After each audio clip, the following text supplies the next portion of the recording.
오늘의 말씀 주제는 바로 은혜로 사는 삶, 광야의 주제로 여러분과 함께 은혜를 나누고자 합니다. 오늘 찬양도 은혜에 관한 찬양도 많이 한 이유가 바로 우리가 살아가는 이유가 바로 어떤 이유냐면, 어떤 힘으로 살아가냐면 바로 하나님께서 우리에게 주신 은혜로, 부어주신 은혜로 살아가는 것입니다. 광야에서 필요한 것이 무엇일까요? 우리는 지금 이스라엘 백성처럼 사막을 걸어가는 사람들이 아닙니다. 그런데 외롭고 답이 없고 허기지고 우울한 날들을 계속 지나면서 광야 같은 감정의 광야, 인생의 험악한 광야 상황을 지나간다면 이스라엘 백성들처럼 물과 먹을 것은 없는 것이 아니라 진정으로 우리가 필요한 것이 무엇인가, 우리에게 간절히 하나님께서 부어주시고자 하는 것이 무엇인가 기억하는 그런 말씀인데, 그것이 바로 하나님의 은혜로 살아가는 삶입니다. 우리의 기대, 판단, 예상을 무색하게 만들고 자기 만족을 버리고 오직 주님이 부어주시는 축복 가운데 사는 것이 바로 은혜입니다. 자기 판단, 예상, 또 우리가 생각하는 그 기대가 다 허물어질 때가 있지 않습니까? 미국 생활을 해보면서 어느 누구도 우리가 계획한 것이 어떻게 보면 한 15%, 아니 10%도 안 될 것 같습니다. 다 계획이 무너지고 생각이 무너지고 내 판단이 때로는 틀릴 수가 있습니다. 그런 가운데서도, 광야 같은 그런 인생 가운데서도 우리가 필요한 것은 내 판단과 내 고집과 내 이성적인 능력이 아니라 하나님께서 일방적으로 부어주시는 하나님의 은혜를 간구하며 살아가는 것이 바로 하나님의 백성들이 하는 자세입니다. 신앙은 곧 자세입니다. 신앙은 내 힘이 아닙니다. 신앙은 내가 가지고 있는 그 능력이 아닙니다. 신앙은 바로 자세입니다. 어떤 자세냐면 하나님께서 부어주시는 것을 매일매일 간구하고 하나님 앞에 나아가는 것, 이것이 바로 은혜로 사는, 광야에서 사는, 은혜로 사는 삶을 말하는 것입니다. 22절, 23절 이스라엘 백성들이 광야에 들어가는 첫 시작이 22절부터 나옵니다. 15장 22절 전부터는 홍해를 가르는 역사가 일어납니다. 그렇죠?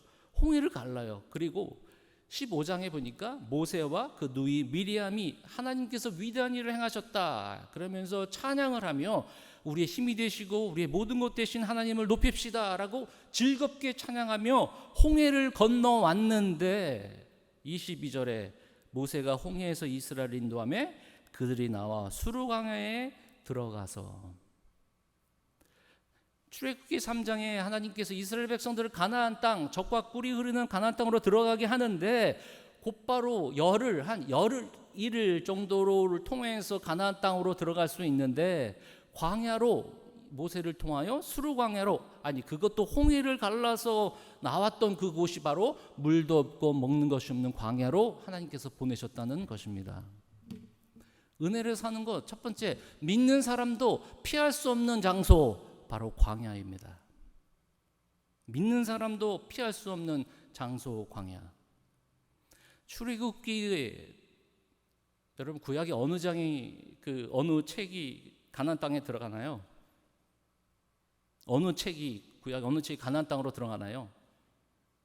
여호수아 아닙니까? 출애굽기, 레위기, 민수기, 신명기가 필요합니다.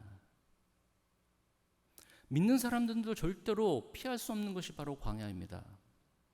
믿는 사람도 하나님께서 축복을 주시고 은혜를 베풀어 주시고, 또한 광야를 생활하기 전에 그 엄청난 그 홍해를 갈랐지만 그럼에도 불구하고 광야로 들어갔다는 것은, 하나님께서 보내셨다는 것은 믿는 사람들도 분명히 피할 수 없는 그 광야, 그곳에서 분명히 하나님께서 말씀하시고 보여주시고 알려주시고 깨닫게 해주시는 그 은혜가 광야 속에서 분명히 있다는 것입니다. 곧바로 여호수아로 갈 수 없어요. 출애굽기, 민수기, 신명기 또까지 걸쳐서 여호수아 가나안 땅에 들어가는 것입니다. 여러분 잘 생각해 보세요. 이스라엘 백성들이 곧바로 열흘길을 걸어서 가나안 땅에 들어갔다고 생각해 보세요. 그들의 정체성, 그들의 존재 이유를 전혀 모르는 겁니다. 풍부한 곳에서 과연 자기의 정체성을 어디서 찾겠습니까? 풍부한 곳에서 과연 누구의 도움을 가지고 이 세상을 살아가는 그런 마음으로 살겠습니까? 때로는 하나님께서 여러분들의 삶의 절벽 같은 곳을 아슬아슬하게 내모는 경우가 분명히 있습니다. 여러분을 죄를 짓기 위해 시험하기 위한 것이 아니라 네가 나를 과연 믿고 있느냐? 네가 나를 의지하고 있느냐? 세상에 정말 미국에 살다 보니까 정말 최강 국가 아닙니까? 어느 나라가 무섭지는 않은데 미국의 강력한 힘으로 살아가겠습니까? 여러분의 학력으로 살아가겠습니까? 지연으로 살아가겠습니까? 아직까지도 세상의 광야 같은 세상 속에서 주님을 의지하지 아니하고 하나님을 찾지 않는다면 당연히 하나님은 여러분들을 광야 생활에 보내는 것이 당연하지 않겠습니까? 지금도 왜 내 신앙생활이 뭐가 잘못됐나? 내가 기도를 많이 안 했나? 내가 헌금을 많이 안 했나? 자꾸 제 자신을 또 우리 자신을 자책하기 시작합니다. 하나님은 때로는 우리가 잘못해서가 아니라 우리를 그의 자녀를 삼아주시기 위하여 때로는 우리가 피할 수 없는 장소로 보내주십니다. 라암셋으로 시작했던 이스라엘 백성들의 출애굽은 홍해를 건너서 22절에 이스라엘 백성들이 수르 광야로 들어가니라. 수르는 딱딱한이라는 의미가 달려 있고요. 마라라는 곳을 지었더니 그곳에는 물이 썼다고 쓰다는 이름으로 말합니다. 쓰고 또 딱딱하고 황량한 그곳에서 하나님께서 이스라엘 백성들을 부른 것, 보내시는 것. 광야는 믿는 사람도 피할 수 없는 장소라는 것. 광야라는 단어가요, 그 히브리어로는 미드바르라는 단어입니다. 근데 이 미드바르라는 단어가 어디서 파생됐냐면 다바르라는 마라다에서 파생된 단어가 미드바르예요. 그러니까 마라다가 광야라는 의미 미드바르와 연결이 돼요. 광야는 하나님께서 말씀하시는 곳이다. 광야가 없었다면 그들은 예배하는 방법을 몰랐을 겁니다. 광야가 없었다면 하나님께 주신 율법을 받지 못했을 것입니다. 광야가 없었다면 하나님께서 기적적으로 물을 베풀어 주신 오직 하나님밖에 없다라는 것을 느끼지 못할 것입니다. 광야가 없었다면 그들은 하나님께 죄 사함 받을 수 있는 방법을 깨달을 수 없습니다. 왜냐하면 가나안 땅에 들어가서는 다 자기가 잘난 척, 내가 잘한 거 모든 것이 풍부한 결과로 생각하기 때문에요. 그래서 신명기의 유명한 말씀 아닙니까? 너를 낮추시고 또 낮추시고 네가 나를 정말 의지하는지 내가 너희를 시험한다라고 말하지 않습니까?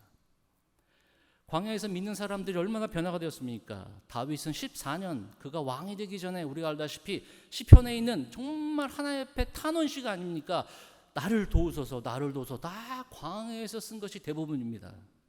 그가 광야에서 하나님의 사람으로 거듭나기 시작했습니다. 광야는 내 자신을 자책하는 곳이 아니에요. 광야는 내 주위에 있는 가족들을 자책하는 것이 아닙니다. 인생의 광야는 내 능력을 자책하는 것이 아니에요. 내 판단을 기준으로 모든 것을 버려버리는 것이에요. 오직 누구의 힘을 의지하는 장소요? 하나님을 의지하는 장소가 되는 것입니다. 우리가 필요한 거 많이 있죠, 여러분. 우리 부족한 거 너무 많아요. 어떻게 할 수 있냐면 우리 옆집 사람들 살아보면 알아요. 옆집 사람들이 거의 같은 우리 그 평균 그 연봉이 비슷한 사람들이 거의 같은 데 살잖아요. 이웃이. 그렇지 않습니까? 잘 사는 분이든 못 사는 분이든. 근데 옆 사람들 보면 잘 사는 것 같아요.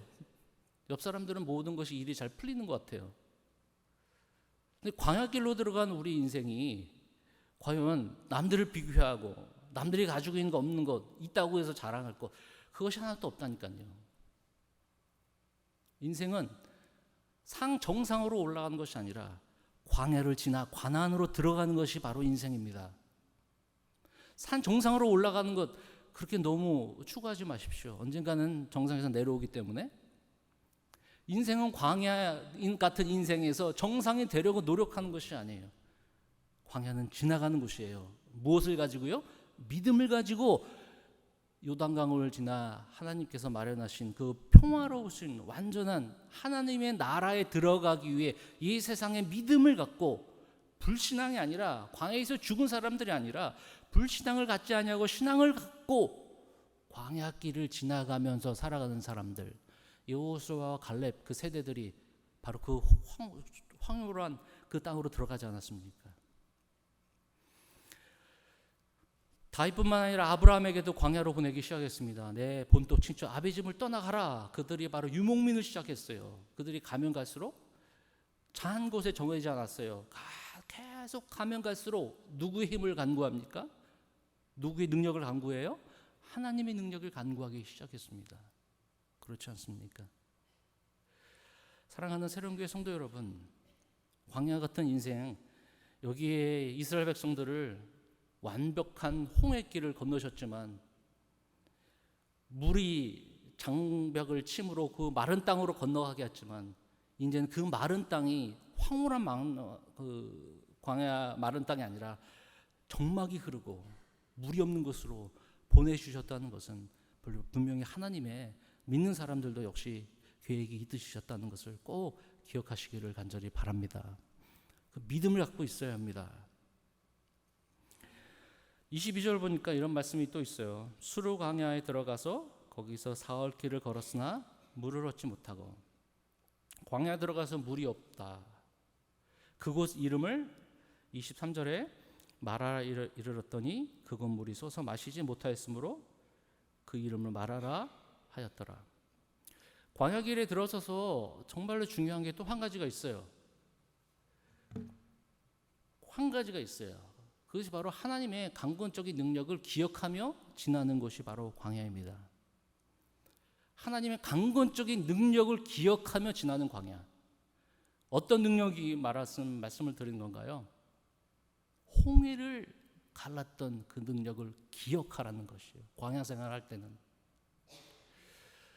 제가 저번에도 말씀드리지만 기도일기를 좀 쓰고 있는데요. 기도일기가 점점 바뀌는 게 있어요. 언제부턴가 처음에는 제가 여러분들을 위해서 기도할 때도 일부러 글로 씁니다. 글로 해서 해주세요, 또 보호해 주세요.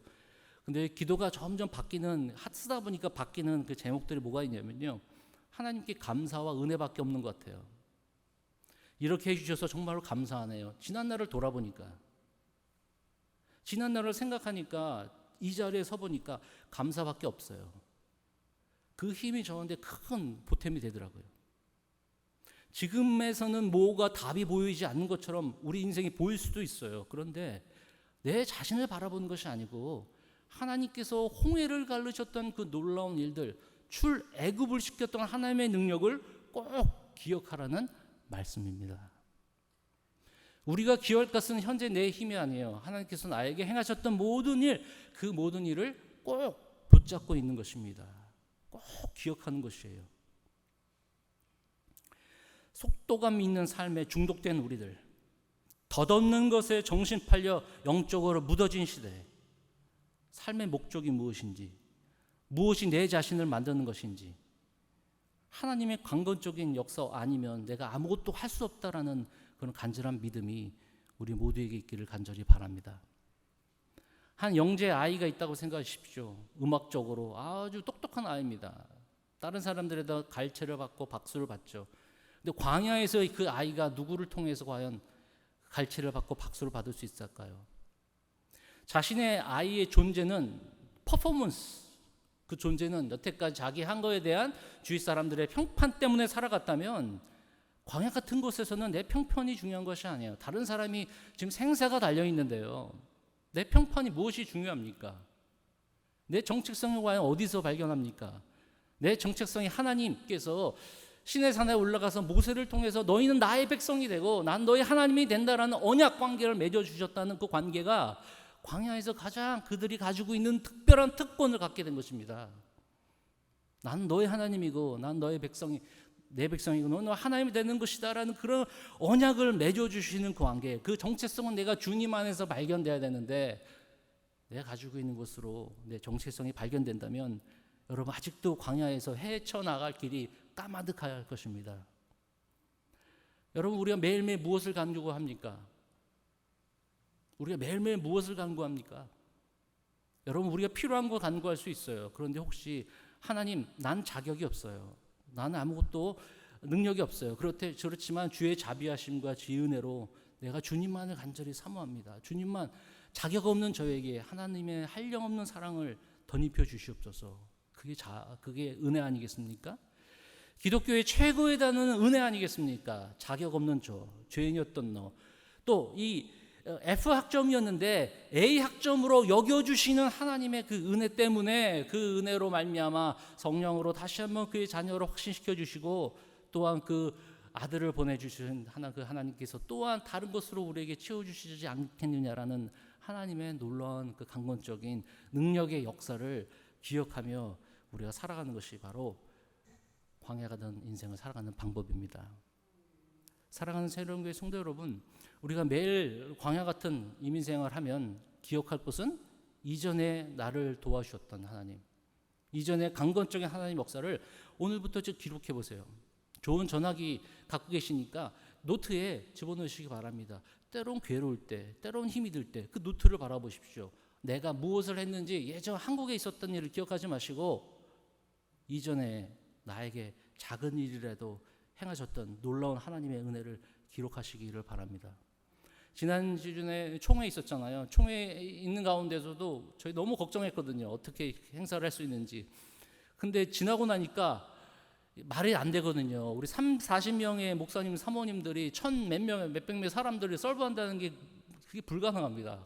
근데 어떻게 된 것이 아니라 이것도 다 하나님의 은혜예요. 저번 주 우리 선교사님을 인바이트해서 또 이렇게 또 자리를 제공하고 섬겨드리는 것, 이것이 바로 새로운 교회가 과연 할 수 있을까라는 의문점이 있을지 모르지만 그래도 우리는 모든 것이 가능하다는 것, 이것이 다 하나님의 은혜 아닙니까? 오늘 우리 자리에 나와 있는 여러분들도 하나님의 은혜 없이는 이 자리에 어떻게 나올 수 있겠습니까? 그 은혜를 꼭 잊지 않기를 간절히 바랍니다. 사흘길을 걸었으나 물을 얻지 못했습니다. 물을 얻으려고 해도 찾지를 못했습니다. 3일길을 걸었으면요. 생각해 보십시오. 어른들은 그렇다 치고 아이들은 이제 먹을 게 없거든요. 또한 3일을 하는데 물이 없어요. 광야 때는요, 아침에 새벽에 이슬을 먹고 거기 그 가축들이 지내고요. 이슬을 시원하게 먹을 수는 없잖아요. 아침마다 이슬을 이렇게 먹을 수밖에 없어요. 근데 그 물이 없고 또 그 물도 쓴 물이에요. 아니 물을 찾았는데 또 너무 찾았는데 그 물을 먹어보려고 그러는데 쓴 물이 되는 것입니다. 저는 이 생각을 하면서 이 세상 속에서 물처럼 우리에게 향긋한 것을 주고 만족한 것을 주는 것 같지만 그 물이 쓴 물이 될 수 있다는 것이에요. 이 세상에서 보기에 완전한 것이라도 그 완전 세상의 것으로는 나를 충족시킬 수 절대로 없습니다. 오직 하나님만이 인생의 답이 되게 하는 곳이 바로 광야입니다. 물이 없을 때 물 한 모금이라도 찾는 그 간절함, 물이 없고 목이 탈 때 하나님을 찾는 그런 하나님께 매달리는 마음, 우리가 그런 마음들이 최근에 있으셨습니까? 누구한테 부탁하면 되겠지. 우리 자녀가 잘하면 되겠지. 노후가 정부가 알아서 잘해주겠지. 틀린 것은 아니에요. 근데 하나님을 찾고 매달리고 하나님을 향한 그런 믿음이 광야가 아직 아니니까 아직까지도 미국에 의지할 것 많고 힘 있는 것 많은 거 그거 의지하며 살아가는 우리 헛된 쓴물을 지금도 물처럼 들이마시는 그런 믿음이 있다면 이 시간 우리 모두가 다시 한번 생각하기를 간절히 바랍니다. 기독교인들이 평균 6,000번의 일생 동안 6,000번의 설교를 듣고 18,000번의 기도를 드리고 12만 번의 찬송을 부른다고 하는데 정말 예수 그리스도가 인류의 유일한 소망이라고 믿는 사람들은 과연 얼마나 될까요? 하나님만이 유일한 우리 인생의 답이라는 것을 갖고 있는 사람이 얼마나 될까요? 심지어 광야 같은 곳에서도 쓴물을 찾으며 입에다 마시려고 노력하는 우리 인생들이 있다면, 뒤에는 읽지 않았지만 나무를 그 쓴물에 떨어뜨리게 함으로 그 물을 마시게 하지 않았습니까? 그것이 바로 하나님의 방법이 되는 것입니다. 캘리포니아가 지금 가뭄 중에 있습니다. 그런데 비치 쪽에 살면서 가뭄이라는 것 아이러니하지 않습니까? 물이 저렇게 많은데 왜 물 부족이야? 이제는 단계적으로 물을 이제 쓰게 하려고 하는 것 같은데요. 물이 비치에 그렇게 많은데 전부를 갖다 쓰면 안 되나? 라고 생각할 수 있어요. 그런데 그건 물이 쓰여지는 않는 겁니다. 세상에 비치가 널려져 있는 캘리포니아 오렌지 카운티 총회 기간 동안 타주에 오신 목사님들이 이곳이 제2의 천국이래요. 여기 캘리포니아 남가주가. 근데 우리는 아직까지도 부족해요. 우리는 아직까지도 내 힘을 더 의지하는 것 같아요. 풍부하게 있는 비치가에 있는 물이 있지만 지금도 우리가 물이 부족해서 계속적으로 안달하고 있는데, 하늘만 바라보고 있는데, 우리가 그런 심정으로 살아가는 것, 풍부함 속에서 내 자신을 만족하는 것이 아니라 가짜 풍부함, 가짜 만족 것이 아니라 하나님만 간절히 바라는 것. 출애굽기 7장에 10가지 재앙을 모세를 통해서 보여줬잖아요. 7장에 보면 나일강의 피로, 나일강 물을 피로 바꾼 그 기적이 있어요. 그랬더니 애굽 사람들이 어디서 물을 찾은지 아세요? 성경에 나와 있어요. 강의 물이 다 피로 바뀌었는데 어디서 물을 찾는지 아세요? 나일강 주위에 땅을 파기 시작했어요. 강에는 핏물이니까 주위 그 땅을 파기 시작했어요. 여기는 혹시 물이 나오지 않을까? 물이 나오긴 나오는데 또 그것도 핏물이에요. 아니 그 핏물을 바꾸게 한 그 역사의 주관 대신 하나님을 바라보는 것이 아니라 기웃기웃거리면서 딴 데 어디 물이 있나 계속적으로 핏물 있는 데를 주위를 계속 파고 있는 것입니다. 하나님께서 예레미야를 통해서 이렇게 말씀하셨어요. 이스라엘 백성들이 크게 가지고 있는 두 가지 죄가 있는데, 첫 번째, 생수의 근원 되신 하나님을 잊어버린 것이다. 두 번째, 하나님을 담지 못하는, 아니 물도 담지 못하는 웅덩이를 파고 있는 것, 그 죄를 가지고 있다. 지금도 세상에서 열심히 파고 있고 오직 주님만이 우리 인생의 답이 된다는 것을 잊지 못하고 살아가는 우리가 있다면, 오늘 이 시간에 오직 주님만을 바라보며 주님만이 인생의 답입니다 라고 스스로 광야로 나아가면서 세상 거 의지하지 않고 하나님 의지하며 살아가는 우리 모두가 되기를 간절히 바랍니다. 저는 그래서 여러분들과 함께 새롭게 7월달을 시작하면서, 예전에 큐티 많이 하셨잖아요. 생명의 말씀으로. 오늘도 매일도 만나를 주스러 가는 사람들이 되기를 바랍니다. 만나는 매일 한 번씩 주셨잖아요. 그 다음 날에는 또 새로운 것, 뭔가를 매일매일 찾아다니는 그런 신앙인들이 다 되기를 간절히 바랍니다. 한 가지 말씀만 드리고 마치겠습니다. 새롭게 하소서 인터넷으로 제가 간증을 읽었고 그분의 책을 읽었는데요. 홍애경이라는 분입니다. 오늘도 만나를 줍는 여자라고, 이분이 여자분인데요. 드라마 작가로 또 한의사로 열심히 세상 남부럽지 않게 두 딸과 함께, 남편과 함께 열심히 잘 살고 있었습니다. 갑자기 결혼하기 전에 25살 된 첫째 딸 아이가 암성호를 받았습니다. 그래서 하나님이 이 아이에게 왜 이러셨는지 많은 그런 고통중에 있었죠. 결국 이 집사님이 가지고 있는 회복된 이유는 광야 같은 곳에서 말씀을 통해서 세상을 이긴 것인데, 그 과정을 쓴 책이 바로 오늘도 만나를 줍는 여자, 또 새롭게 하소서에 나오는 간증입니다. 그 딸이 25살에 결혼하기 전에 병실에 누워있고 암 치료를 받고 이제 가망이 없다는 소식을 듣고 그 어머니가 한참 울고 있습니다. 병실에 누워있는 딸을 보고 눈물을 흘리면서 있는데 자기가 너무 졸리니까 꼬박꼬박 졸았대요. 근데 그 모습이 엄청나게 자기 자신이 미워하더래요. 아니 이렇게 죽어가는 애를 놔두고 내가 지금 여기서 꾸벅꾸벅 졸고 있어.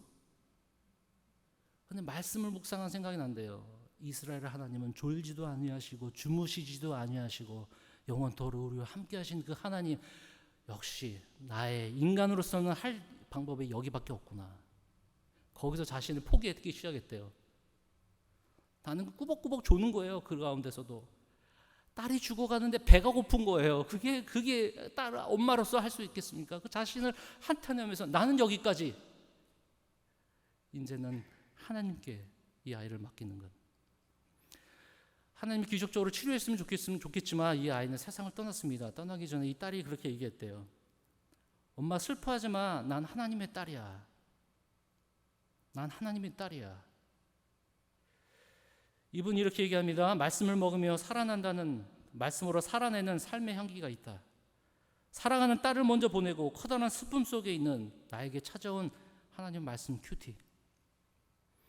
딸의 죽음으로 많이 울며 방황하고 하나님을 원망했다. 괴로움 속에서 살다 마지막으로 잡은 것이 바로 하나님의 말씀 큐티였다. 하나님은 광야로 나를 인도하여 만나를 먹여주셨고 마른 뼈 같은 나에게 생기를 불어넣어 살아나게 하셨다. 지금 나를 버티게 하는 힘은 세상의 위로가 아니다. 하나님 주신 완벽한 하나님의 말씀이다. 내가 살았으면 남도 살리는 게 진짜 큐티이다. 하나님은 그녀에게 복음과 삶의 위로가 필요한 사람들에게 붙어주셨고 자식을 하늘나라로 먼저 보낸 부모에게 위로가 되어주고 병상에서 전도하고 말씀이 간급한 자에게 만나를 먹이는 일을 지금도 하고 있다는 것입니다. 사랑하는 새로운 교회 성도 여러분, 어려운 가운데 광야 같은 가운데서도 매일 만나를 주어 완벽하시고 온전하시고 실수가 없으신 그 하나님께 돌아오시기를 간절히 바랍니다. 세상에 있는 것을 기웃기웃 세상에 다른 것으로 땅을 파지 마시고 세상이 주는 흡족한 것으로 만족하지 마시고 오직 살아있는 하나님의 말씀으로 다시 한번 우리의 영혼이 소성되고 다시 한번 새롭게 되는 하루하루의 만나를 주셔서 그 만나로 매일매일 강건하게 은혜로 살아가는 우리 모두가 되기를 간절히 바랍니다. 7월달 시작하는 말씀으로 생명의 삶 준비했으니까 여러분 이 말씀으로 다시 한번 여름부터 시작하는 말씀 생활에 하나님께 더욱더 가는 귀한 여러분들 되시기를 주님의 이름으로 간절히 축원을 드립니다. 우리 다 같이 기도하겠습니다.